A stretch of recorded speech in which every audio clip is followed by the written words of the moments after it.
Welcome to Finding Holiness, where we delve into timeless Torah wisdom, revealing the sacred in everyday moments. Join us on a journey to elevate your spirituality and discover holiness in every aspect of life. I'm your host, Rabbi David Kadosh, and together, let's embark on a path of spiritual exploration. I hope you enjoy this next episode. Erev Tov, everybody. Bruchim Habayim. I know it's Wednesday, and we set this parasha class for Monday night, but we couldn't do it Monday night, so we're here on Wednesday giving our parasha prisms, ideas, lessons on the weekly parasha.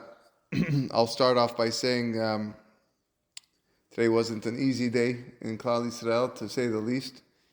You know, we lost a lot of our dear soldiers. And whenever days like this happen, it's not easy to cope with for any person that has a heart, can feel a lot of emotion. And I'll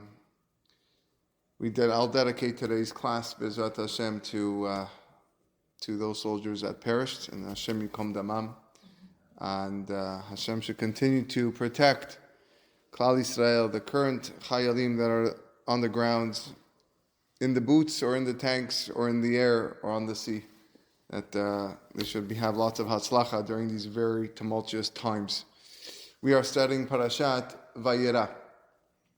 So let's just go over a few pointers of what happens in this week's Parashat, and then we'll go and focus on one idea, as we normally do. So Abraham is sitting outside of his tent, and he's hoping to see guests. This is right after the Brit Milah.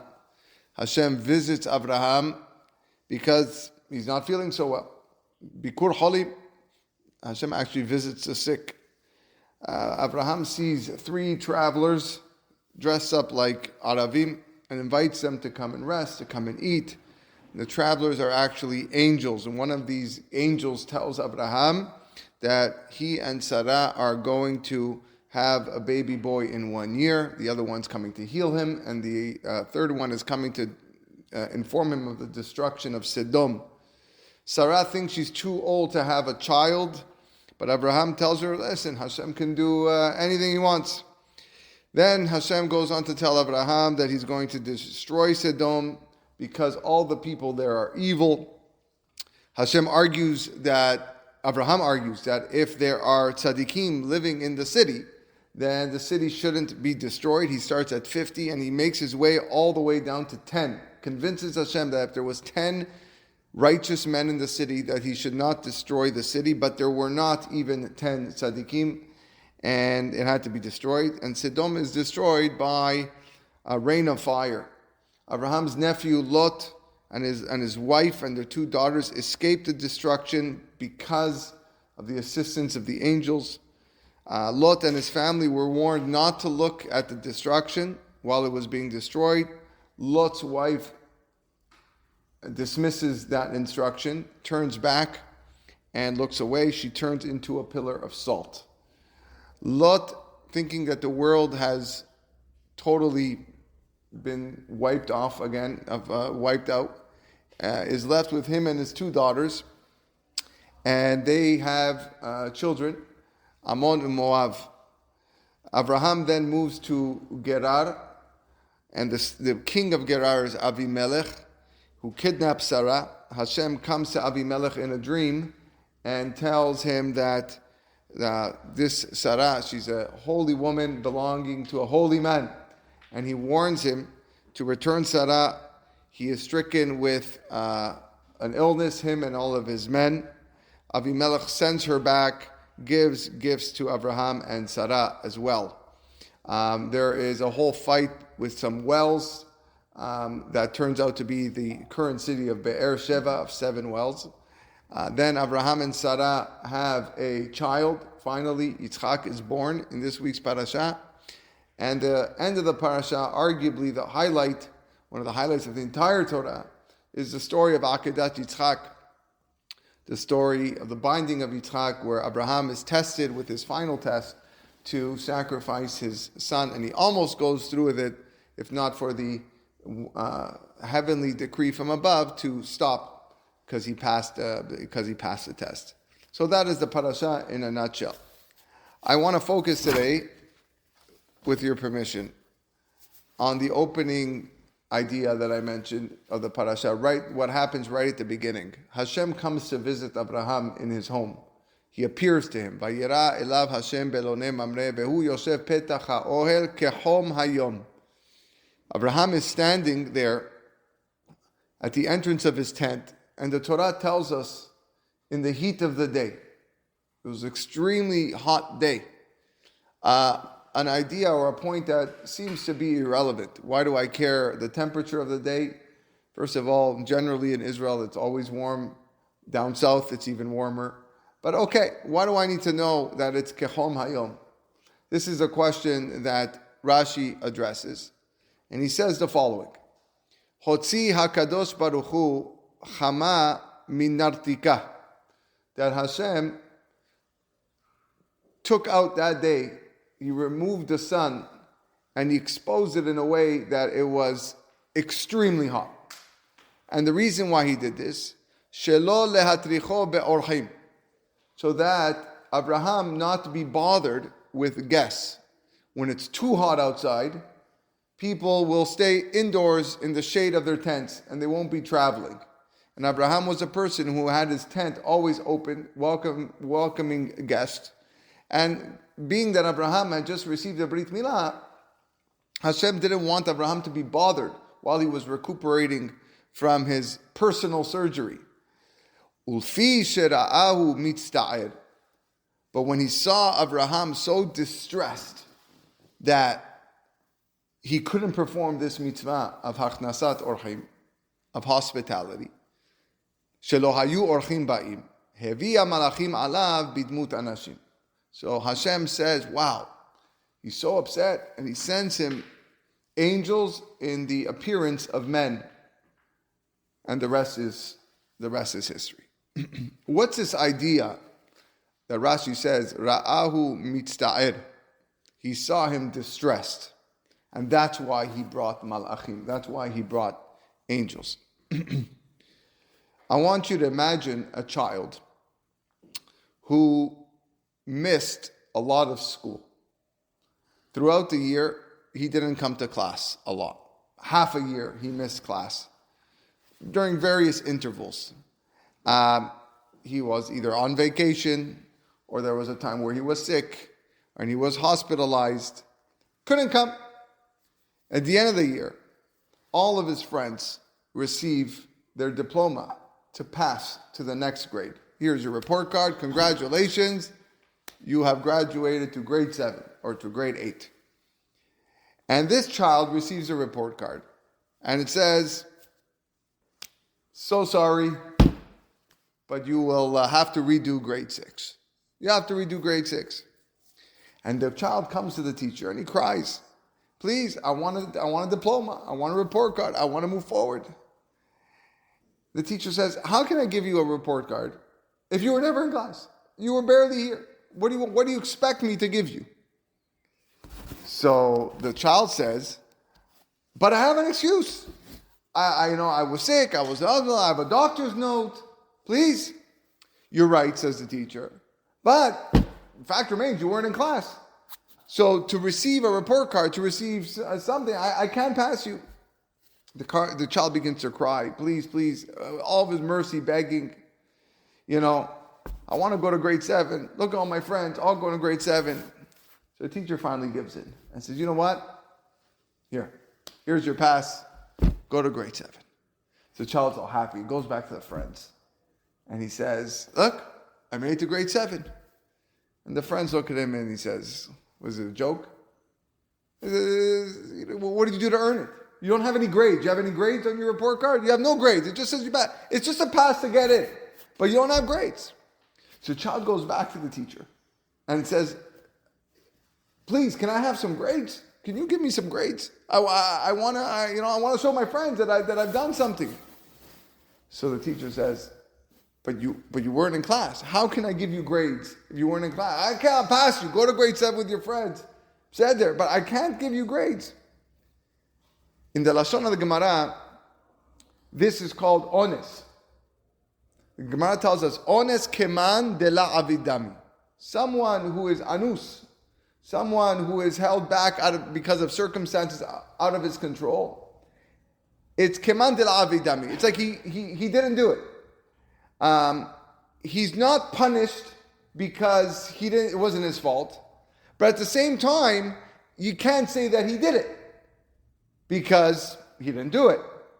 We see this in many places throughout halacha and brought down the Gemara. One famous example that's brought is a man goes to Chutz La'aretz. He lives in Israel and he goes out of town. And he goes to his wife and he gives her a divorce. And says, this is your divorce if I don't come back within 12 months. Then you get divorced. Okay. On the last day of the year, of the 12 months, he's on his way back. And on the plane, something happens on the plane. A mechanical issue, electronic issue. We all know all the problems on the planes. He can't get back. So he comes back half a day too late. Day 366. And he says, okay, I'm here. The wife says, I don't know, you're late. They go to the rabbi. The rabbi says, I'm sorry, but your get's a get. But I was honest. I tried coming back. It's not my fault. I was on the plane. I was going to be back in time. I go, I'm sorry. The halakha is halakha. Just because you're anus doesn't take away from the fact this is a valid get. Another example. If you're not feeling well, and because of that, you didn't come to Bet Knesset, you couldn't come to shul, you couldn't come pray with a minyan. You're not going to receive a punishment because you were sick and you couldn't come to minyan. But you can't now demand, you want sachar, reward, that you prayed with a tzibur. I understand you were sick, but you didn't come. So it's honest. This rule that I just stated only applies when a person just leaves it as is. It will not apply if a person feels remorse and distressed for the fact that he didn't perform the mitzvah. When a person didn't make it to shul and he was upset about it, it bothered him, and he was so sad. Or if a person heard that somebody was collecting tzedakah, and it hurt him so much because he really wants to give to that man, that organization that he's representing, and he just couldn't do it. And it's known to Hashem that he feels distress and he feels mitzta'er. HaKadosh Baruch Hu makes it as if he did the deed. As if he made the act. He did the mitzvah. And he will receive a grade. It's not just a pass, okay, Pseder, I'm not going to punish you. It's you're going to receive a grade as if you fulfilled the mitzvah. Which is a tremendous piece of advice for any case whenever we lose an opportunity to perform a mitzvah. That if a person is so distressed and feeling remorse that he missed out on an opportunity, then HaKadosh Baruch Hu promises you that in his account, it's as if you've done it. One of the berachot in the morning that women recite is Baruch she'asani kirtzono. Some recite it with actually Baruch Ata Hashem Elokeinu melech haolam she'asani kirtzono. That Hashem has made me according to His will. This is a blessing that is counter what the men bless, Shelo Asani Isha, where the men bless, thank you Hashem for not creating me a woman. Now, this is on face value a aspect that kind of stirs up women's emotions a little bit. They're not happy when they know that the men are blessing Shelo Asani Isha. What do we do wrong? Are we bad people? So why doesn't the woman say Shelo Asani Ish, that you didn't make me into a man? What is the meaning behind it? Especially the fact that the women are categorized in the same levels as Goy and Eved. The man says, thank you Hashem for not making me a Goy. Thank you for not making me a slave. And thank you for not making me a woman. How is that even proper? That seems to be demeaning to the female. The answer is because truly the female, as we're going to see, is on a much more deeper, higher level spiritually than the male. Let me explain. A person is created in an unprocessed state. We have a form, we have a body, we have a physical structure, but we do know that our physical goof contains within it a neshama, and that neshama needs to be nourished and needs to be fertilized. And the way that we fertilize and way we form our holy soul is through the performance of mitzvot, of Torah and mitzvot. The mitzvot that we do is the operating manual that we have, the instruction book that we have to go through life. At the same time, the mitzvot that we do are the brakes that stop us from running wildly. Mitzvot is an order system. You can talk. But there are certain things you can't talk, okay? You can't say. And, you can use your arms, but there's certain ways you can't use your arms. So they're like a brake system. He says the following, that you got to think of it as two different vehicles. If you have a semi-trailer truck and you have a small little compact car, they both have an engine, they both have acceleration, they both have brakes. But you cannot compare the brakes, the quality of the brakes, the strength of the brakes of the semi-trailer versus that of the small car. Because the semi-trailer has tremendous power to it, that if the brakes are not utilized when time needs, it can cause utter destruction. But it has a lot of power. The brakes are much stronger on the semi-trailer. So our Chachamim want to explain as follows, that man, or I should say males, are the semi-trailer. They require a lot of push and a lot of engine, and they require a lot of mitzvot. And that's why almost all mitzvot apply to males. Ladies are much closer in spirituality to HaKadosh Baruch Hu. They're born with a special ruach, a ruach bina, as brought down in Mekubalim. Therefore, at that same time, they don't require that many breaks because they're already close to Hashem. Because they don't have as many mitzvot.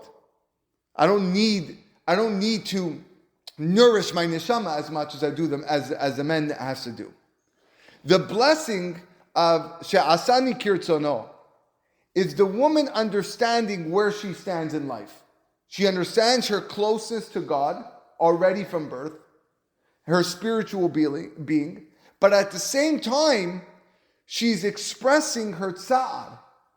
She's expressing her distress and her pain that she cannot perform all the mitzvot like her counterpart, the male, has to do. And the only thing she can say is she'asani kirtzono, that Hashem has made me according to His will. It happens to be something close to God, closer than the male, but she'asani kirtzono, that I can't perform as many mitzvot as the male. When you look at Avraham Avinu at the start of the parasha, he gets his Brit Milah, he puts himself into a very precarious situation, life-threatening at his age, and Hashem wanted to make him rest.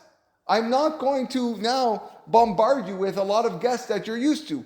So I'm going to bring this heat wave that they've never seen before, so that everybody stays home. Avraham technically should have been besimha. Thank you, Hashem. I appreciate what you're doing for me. He didn't lose any guests. It's not that he turned away anybody. There's not even a dog outside to serve. It's so hot out there. He cannot possibly, no one's around to even serve and treat. So why is he upset? Is he guilty is he guilty because it's his fault that there's no guests? Absolutely not. He is mitzta'er because of the lost opportunity. That's what's bothering him. And when Hashem sees, oh my goodness, look how upset he is that he can't perform this mitzvah, he sends him angels min hashamayim. And that's like, again, here's your report card with marks. Because I see how distressed you are. Even though technically you could have said, okay, I'm good. At least I got 1 or 2 days free without any guests. We actually see this multiple times in our history, especially in Chumash. One of the times we see it is Korban Pesach. When the commandment was given in Korban Pesach, in Parashat Be'alotecha, it was the second time that the Jewish people were going to perform the mitzvah of Korban Pesach. The first time was in Yetziat Mitzrayim, and the second time was the next year, and they weren't going to do it again until they crossed into Israel 40 years later. And the reason is because the desert was a very dangerous place for people that performed Brit Milah, and anyone that was, and therefore they weren't commanded to do Brit Milah in the desert. It was only given to Yoshua afterwards to make sure that everybody else that was born in the desert had to do Brit Milah. And anybody that was not circumcised could not bring the Korban Pesach. It's a commandment in the Torah. So there were a group of people that went to Moshe and says, one problem, Moses. We are here carrying this coffin of Yosef with his bones, which means that they are impure because they're carrying the coffin. And does that mean now that we're not going to be able to perform this mitzvah for another 40 years till we go into Israel? How is this right? This is not fair. They actually went to complain to Moshe. So Moshe Rabbeinu actually never in his life heard he didn't know what to do. So he goes to Hashem, and Hashem says, very simple, if they are so upset, if they feel such remorse that they can't perform the mitzvah, give them Pesach Sheni. And they Hashem almost kiviyachol brought this mitzvah to light. It was always going to be there, of course. But in the merit of these people who complained to Moshe, why don't we get the opportunity to do Pesach Sheni, the Korban Pesach? Because you complain, because it bothers you so much. Pesach Sheni. When a person is so remorseful, when a person is so distressed over the fact that he loses a mitzvah, we give him the opportunity to perform it. We see it with the dedication of the Mishkan. All the princes of Bnei Israel brought korbanot. Everybody brought on a different day. Every person. At the end, Aharon HaKohen, he wanted to bring something, and there was nothing left to bring. Not him, not his tribe. None of Shevet Levi brought anything. So again, Aharon is sad. He's feeling pain. He's in distress. He's sorrow. And he goes to Hashem and he says, come on, what's going on? This is one of the first Rashis in Parashat Be'alotecha. And Hashem says, don't worry. Don't worry. I saved Shelecha Gedolah Mishelahem. What you're going to bring, what you're going to do is greater than everybody else. And he gave them Hadlakat Nerot HaMenorah. And that was Aharon's job, to kindle the lamp of the menorah every single day. That's what you're zocheh when you are mitzta'er for, I have said mitzvah. Imagine you go to, you're invited to a bar mitzvah. Last minute something comes up and you can't go to the bar mitzvah. So you call up your friend and, hey, how was the bar mitzvah? It was nice. Boy read okay, but don't ask. What happened? In the middle of the meal, of the breakfast, some guy, went around collecting money, and he basically got $300 from every person over there collecting for the shiva. You saved yourself $300. That's what he told the guy on the phone. So some people are going to say, it turned out well. I didn't go. Saved me $300 and give me tzedakah. And then some people are going to cry.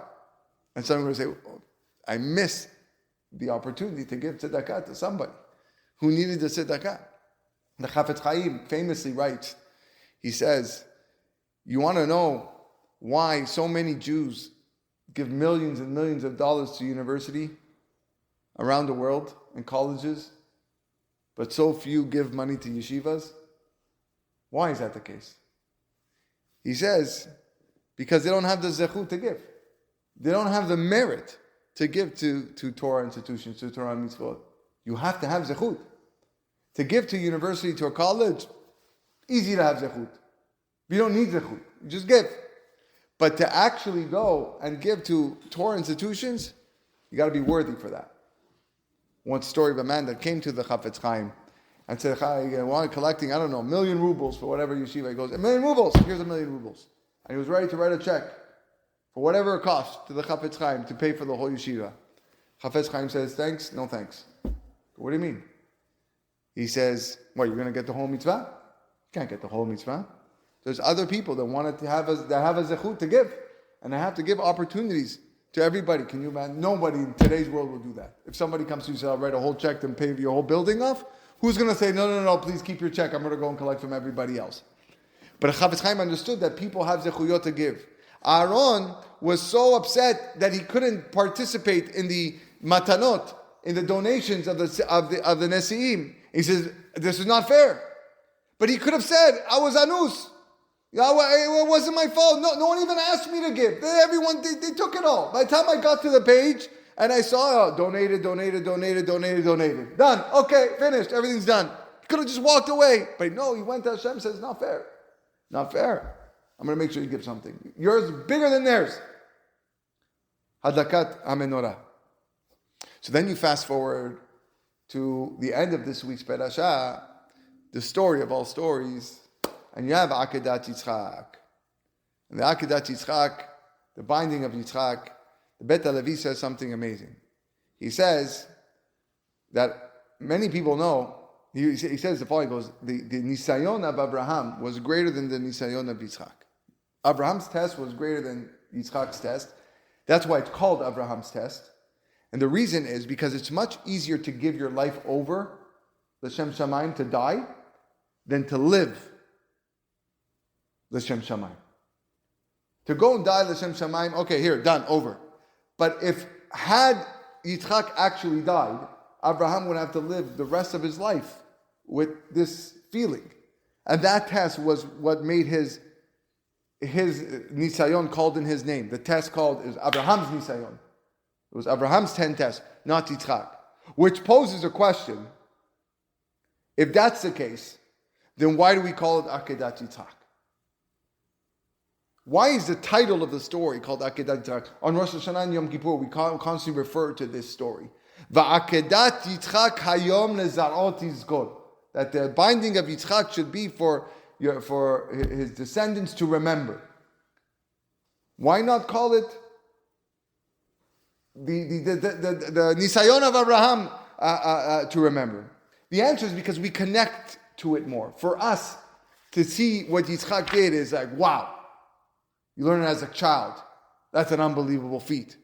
As a 37-year-old man, okay, according to some opinions, maybe a bit older, whatever it was, to go and do what he did, that's unbelievable. But why is it called the Akedah? You ask yourself the question. Why is it called the Akedah? What did the Nisayon was Shechitat Yitzchak. Slaughter your child. Go take a knife and kill it. Slaughter it. Why is the Nisayon called the Akedah? Because titles are important, you should know. You know, I'm giving this class right now. It took me 20 minutes to figure out what I'm going to title this class. Everyone that writes a flyer, what are we going to title? What's going to be the title of the event? If you have a bad title, it doesn't draw people. I hope my title was good today. I don't know. But like, if you have a title that's not enticing, people say, okay. Once there was a guy, he put a sign outside of his store, invalid sale. Invalid sale. You know, you just say sale? Wrong sale. Invalid sale. So a guy comes in. He says, you're going to make a sign. At least put the sign, have a sign that brings people in. What are you doing an invalid sale for? You go, I think you're right. But now that I have you in the store, come on, I want to show you some of the things that I'm selling. That was the whole idea. Anyways, why is it called Akedat Yitzchak? It should be called Shechitat Yitzchak. And the answer is because Yitzchak was the one who asked his father to tie up his hands and legs. What was Yitzchak worried about? If Yitzchak would have moved during the Shechitah, then the Shechitah would have been pagum. It wouldn't have been clean. And you have to think of it this way. Who wouldn't move in that situation? You're so nervous. You'd probably be shaking as he was. And it wouldn't have been his fault if there would have been a mistake, because Hashem would have let it go anyways, because, wow, look at this, you actually slaughtered your son. But Yitzchak says, absolutely not. I'm not going to use that as an excuse. No. You're going to take my hands, you're going to tie my hands, you're going to tie my feet, and you're going to make sure, you're going to tie my body, and you're going to make sure that I don't move. Akedat Yitzchak. It's a za'ikud. And our avodat Hashem, day in and day out, is trying to avoid the excuses of, I got out of it. I was stuck in traffic. It's not my fault. I just don't feel comfortable. What can I do? All the check marks are checked. All the boxes are checked. So therefore, we accept the Akedah as a name of Akedat Yitzchak on that request from him. So comes the angel, right as Abraham is about to slaughter Yitzchak. And he says, Abraham, Al tishlach yadecha lanar ve'al ta'aslo me'uma. Calls him twice to scream at him. Because Abraham probably, he already said the beracha. There was beracha, I'm going to fulfill this mitzvah of Shalom Hashah. Stop, Abraham, loud.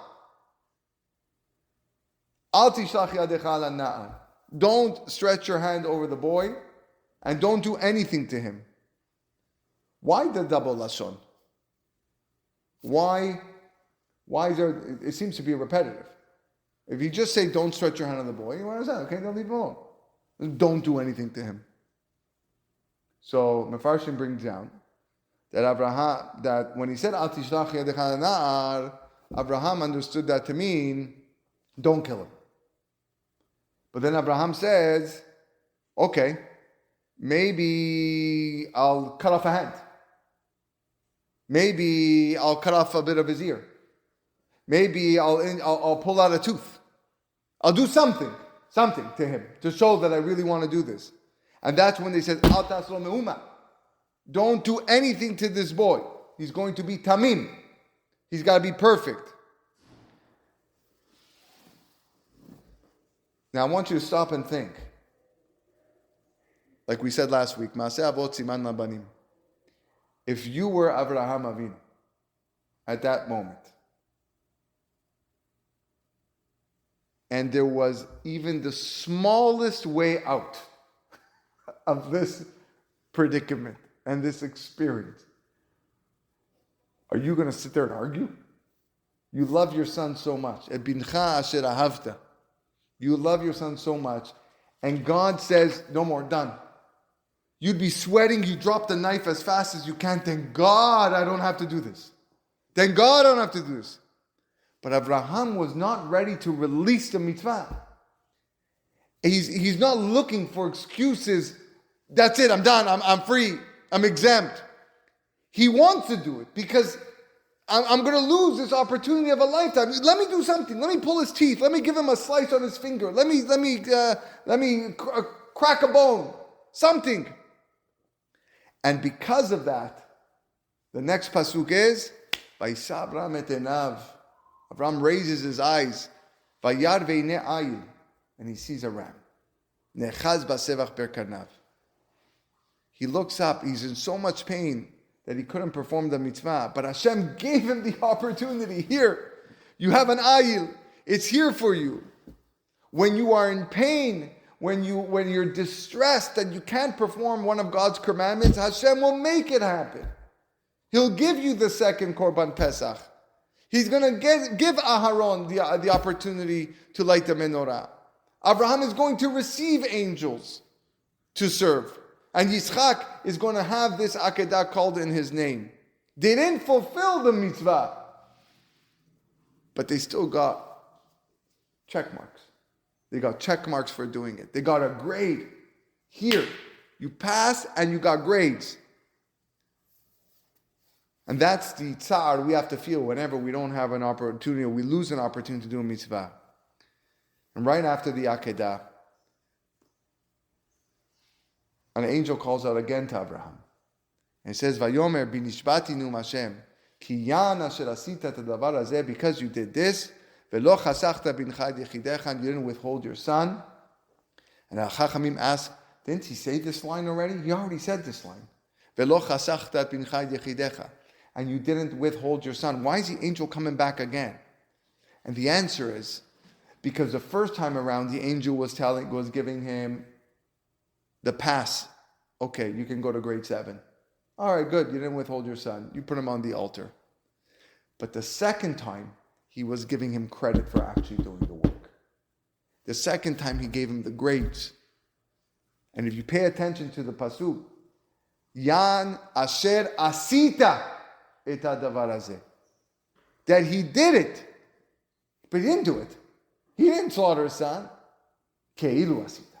Hashem gives you the credit. He gives you the grade. You missed all year of school, but you get the grades, and you passed.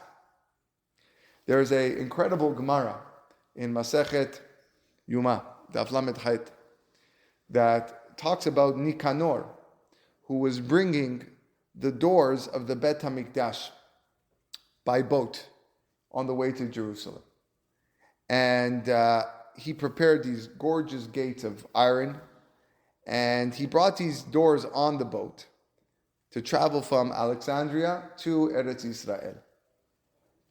On the way there was a massive tempest, and the storm was threatening the boat to capsize the ship.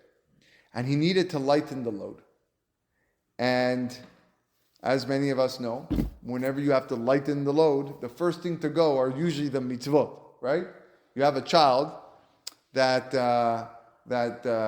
goes to guitar lessons or piano lessons, and also gets a tutor for Chumash. And times are tough. I need to drop one of the tutors. Keep the piano lessons. We'll drop the Chumash. That's usually the ones that goes first, is the mitzvot. That's out in. So, you have the guy. There was once a story of a guy that comes up to a rabbi. He says, Rabbi, I need $500. $500 for what? You need $500. He goes, I need to buy my son tefillin. Oh, the rabbi was so impressed. He cares about tefillin so much that he's coming for. He needs the money to buy tefillin. So then the guy goes on to tell him, after preparing for the bar mitzvah, renting the hall, the flowers, the band, the dress, the suit, I ran out of money. So I need $500 for the tefillin. He goes, that's the first thing we drop. We drop the mitzvot. So back to Nikanor. What does he do? He takes one of the doors and he throws it off. And the moment he throws it off to lighten the load, something inside of him says, I don't think that was right. It was bothering him. It was bothering him. The storm did not stop, and the boat was still rocking, and it was going to capsize. And the only other choice was to throw out the second door off the ship. And the Gemara relates that he ties himself to the door, and he says, if this door is going overboard, this gate is going overboard, I'm going overboard with it. And he throws himself and the door off, and then the storm calms down. The seas calm instantly. And then they pull him back onto the boat. And then as they reach the port of Akko, they find the door that he threw off before. Because when a person is moser his nefesh, and by the way, till today we have Shar Nikanor. We have the Nikanor gates in the old city. And why? When a person is moser his nefesh for the purpose of something that is filled with holiness in Yeshua, he's zochet. He's zochet to Yeshua. He's zochet to salvation. But it has to be because you feel bad. What was he mitzta'er about? You know what he was mitzta'er about? That he didn't tie himself to the first door. That's what bothered him. I should have tied myself to the first door, not the second door. And as a result of that distress, not only did he find the first one, but he was able to bring them and create the gate in the old city of Yerushalayim. The Chachamim tell us in Perkei Avot, Im batalta Torah mina Torah, yesh lecha betelim harbe.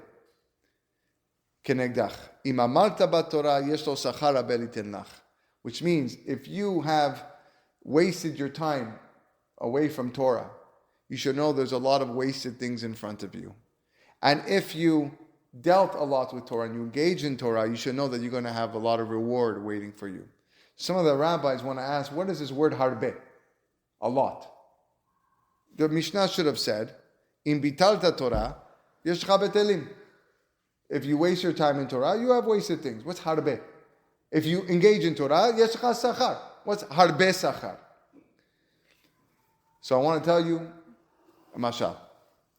A mashal of two men, Reuven and Shimon. Reuven and Shimon both pass away. And they go up to Bedin in Shamayim.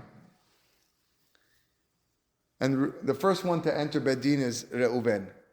Shimon is listening from behind the door what's going on in the conversation. So Reuven's asked the first question. How was the funeral?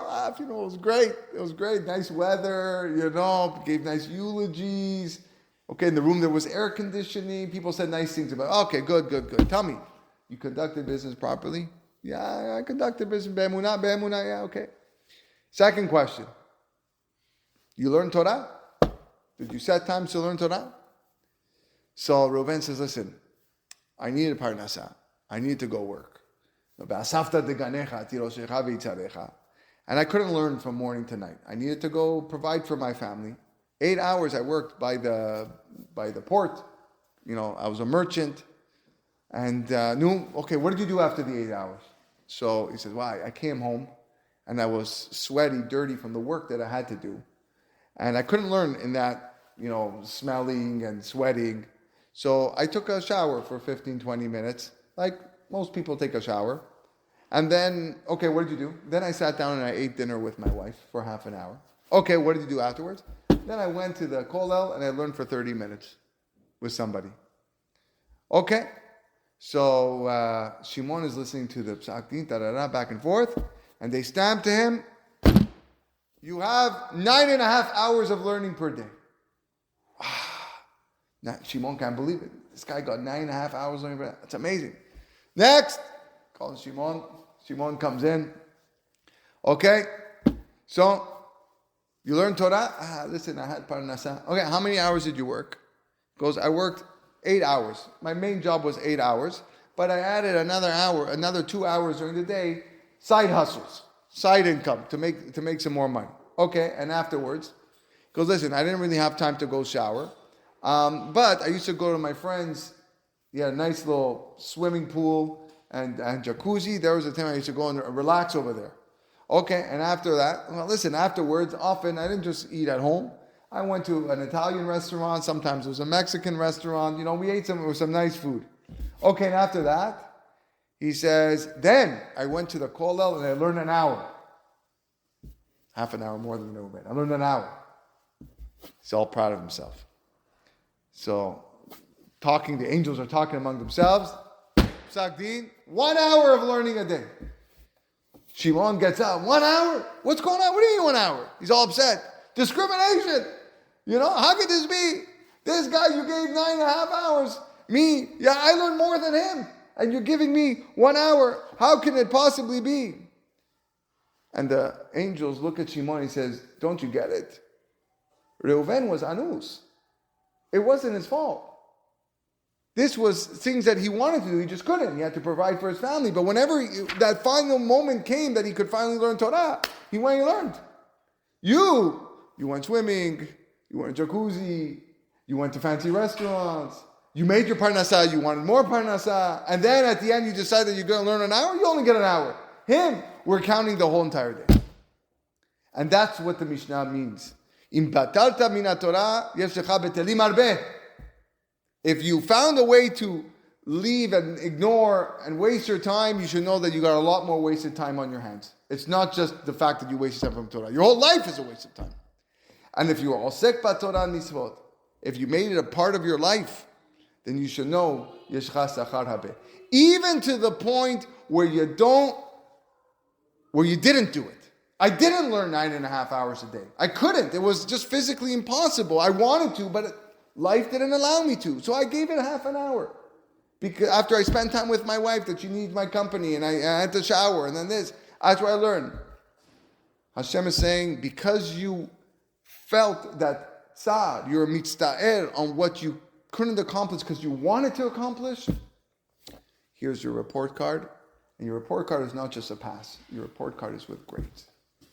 And yes, as today's title of the shiur is, that's how you pass without even going to class. Sometimes opportunities come and we want to be there and we just can't. The question is, how is our reaction at that moment? What is going through our minds? Are we looking for that excuse to get out of it? Is our first initial reaction, yes, the rabbi canceled the shiur today. Yes, we're not doing this today. The guy that normally comes to collect tzedakah, he's not collecting tzedakah. He said that today there's no tzedakah collecting. Is that the feeling that we go through? If that's the case, then if Hashem's nice, He'll allow us to pass. Go on to the next. But He's not going to give you a grade. And what's better? What's better? The way to do it is to be mitzta'er. We don't want it to be a pagam. We don't want it to be a bediavad. We want Abraham, tie me. Dad, tie me down. I want this to be right. I want this to be perfect. And Abraham's there and he's ready to slice. He says, no, don't touch it. Okay, let me do a little bit. It's okay. I said, you already did it. Because I see your feeling. I see your emotion. And there's a lot that goes to that.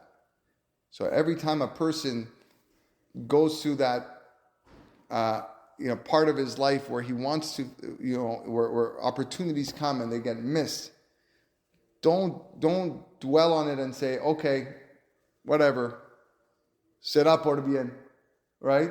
No, go to Hashem and say, Hashem, why not me? Why can't I bring this Korban Pesach? Why can't I donate to this Mishkan? Why I want an opportunity also to donate to the synagogue. I want an opportunity also to donate to yeshiva, to the Chevra Kadisha, to the Ma'ot Chitim, to the Ezrat Achim. Why don't I get that opportunity? Why only leaving it to... No, I want to be part of it. And when you're part of it, Hashem says, Seder, I'll count it for you, and it will be counted as your zechut, and you will have the zechut, because that's what you felt all this time. Wishing everybody a wonderful night.